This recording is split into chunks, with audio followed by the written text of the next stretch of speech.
ఈ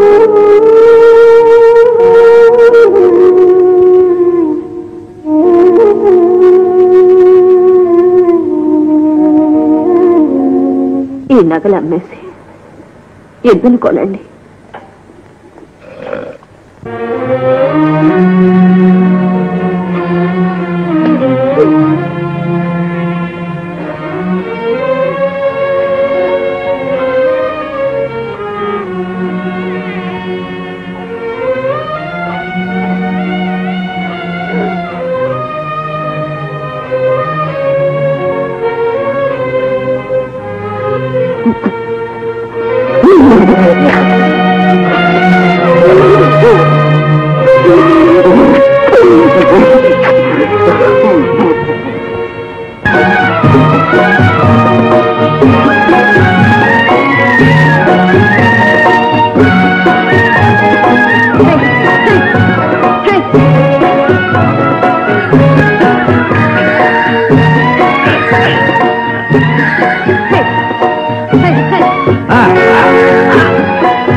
మనిద్దరం కలిస్తే పర్వతాలనే కలిగించగలం పూర్ణ.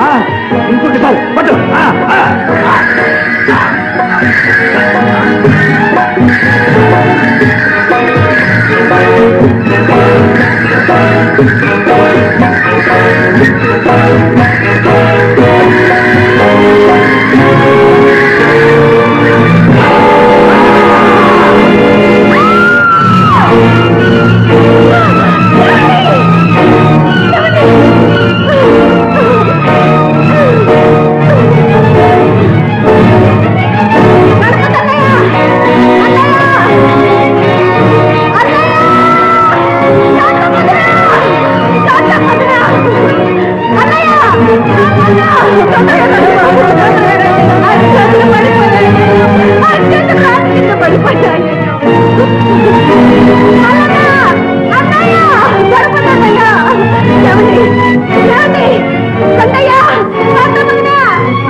ఇంతకంటే చచ్చిపోయినా బాగుంది.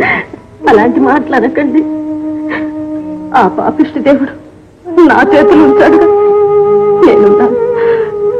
మీరే నేనుగా కష్టపడి ఎలాగైనా మిమ్మల్ని కాపాడుకుంటాను. వెళ్ళిపోయిన నోడుకున్నల్లే ఎట్టా బతికేది పుడుతున్నా. ఏమండి, బిడ్డల మొక్కలు చూసైనా అట్లాంటి ఆలోచనలు రానీకండి. మా అందరికి మీ నీడే కదా దిక్కు.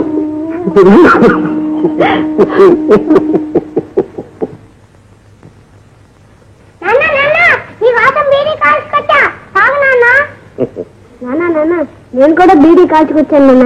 ఈ బీడీ తాగు నాన్న.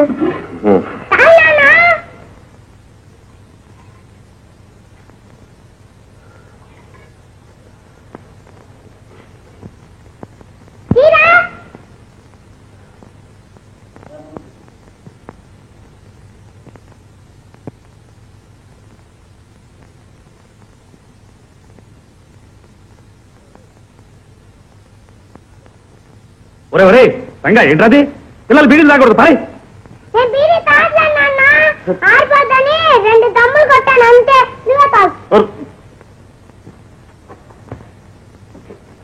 అమ్మాయ్యా,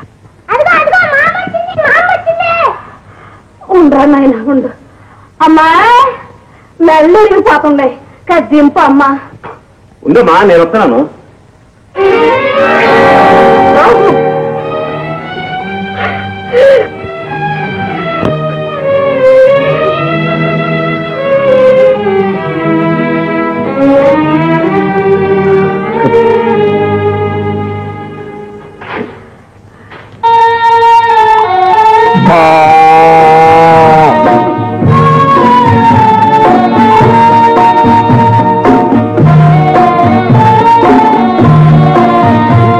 రాజయ్య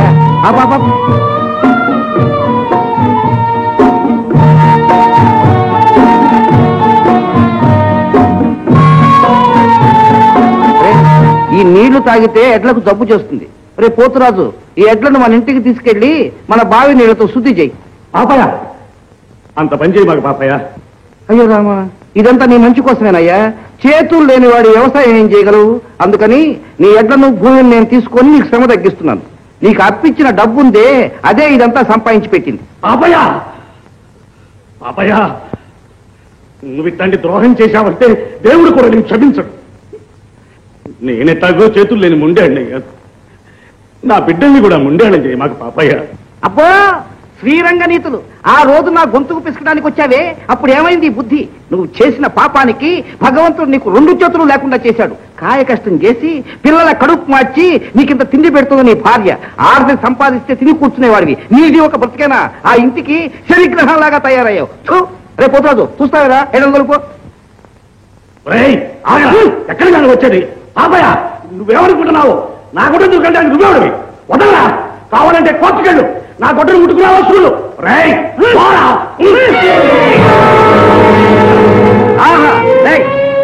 ఈ గంటల దండ ఆ వీరుడి మెళ్ళో వేసి ఇంటికి తోలే.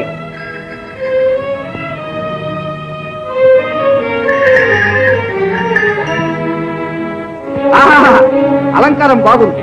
గంటలు తీయడానికే కాదు, గొంతు పిసుక్కోవడానికి కూడా చేతులు లేవు. రాజయ్య, ఈ పాపయ్య పగబట్టిన పాము.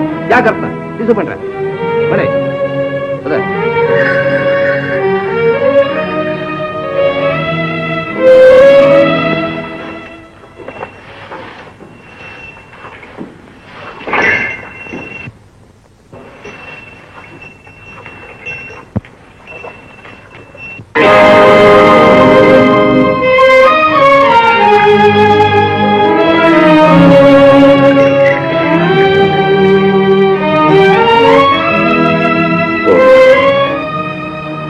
ఒకనాడు బరువు మొయ్యలేక మన ఎద్దు చచ్చిపోయింది.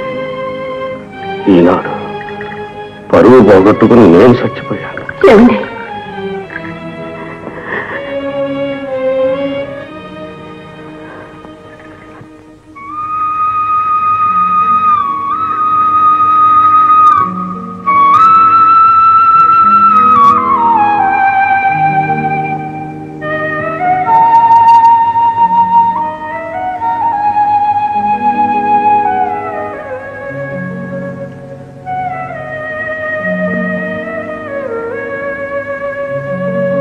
కాయ కష్టం చేసి పిల్లల కడుపు మార్చి నీకింత తిండి పెడుతుంది నీ భార్య. ఆర్థిక సంపాదిస్తే తిని కూర్చునేవాడివి. నీది ఒక బ్రతికేనా? ఆ ఇంటికి శనిగ్రహంలాగా తయారయ్యావు.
ఏంటమ్మా ఆయన కనిపించడం లేదట చెప్పులు కూడా లేవు తలుపులు తీసుకున్నా నాకు అనుమానంగానే ఉంది ఇలాంటిదేదో జరుగుతుందని అమ్మా నీ బొట్టు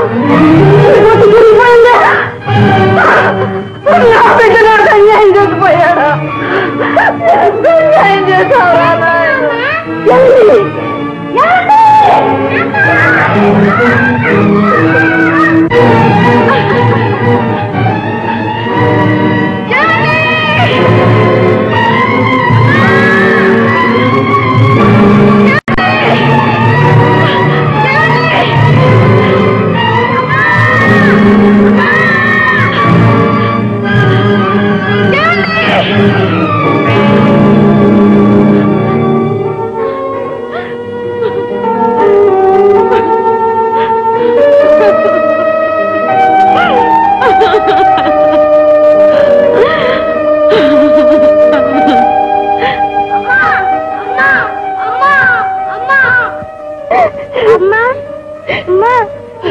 కనపడలేదా ఎక్కడికి వెళ్ళాడమ్మా నా మీద కోపం వచ్చి ఎక్కడికో వెళ్ళిపోయారు బాబు అమ్మా మరి నాన్నకు చేతులు లేవుగా అన్నం ఎవరు పెడతారమ్మా బాబు